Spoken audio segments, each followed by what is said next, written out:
Building a palette map is called indexing. And get used to the word indexing because it's used a lot. Why indexing? Because it's an index of all the colors on the sprite sheet. To switch to index mode in Photoshop, you go to Image Mode and click Indexed Color. For GIMP, it's Image Mode Indexed, and then you click on Convert. Success! Your sprite sheet is now indexed. That was easy, right? Well, we're not quite done yet. Let's take a look at our new palette map. You can find it in Photoshop by going to Image, Mode, and then clicking on Color Table. In GIMP, you can find it by going to Windows, Dockable Dialogues, and then Color Map. This is your palette map, and it's not uncommon to see some colors that are nearly identical. Chances are these extra duplicate colors are unintentional, and we need to get rid of those mistakes to lessen the workload later in Fighter Factory.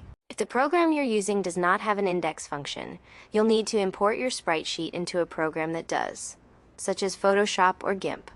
Click on the color and grab the color values of it. Pull Off likes to open up a notepad and type out all the numbers of that color and the ones just like it so you won't have to keep entering and leaving the palette map window. Now put those values on your pencil tool and color in an empty space of the sprite sheet. Select the color and use Select Similar. Now all the colors of that value are selected. You can now use Ctrl-C to crop, and by following the borders of the crop preview, you can locate where that color is.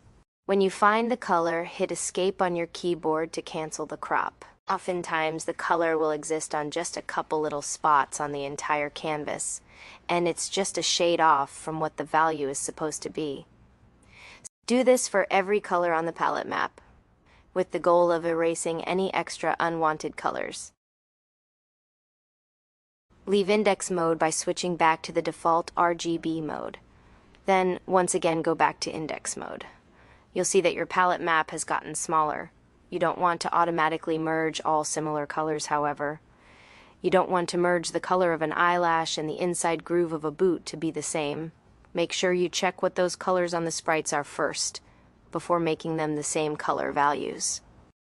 If your sprite sheet has more than one layer, indexing will combine all the layers into a single layer for you automatically. Once you finish purging the character's palette map of extra unwanted colors, we have one more change to make.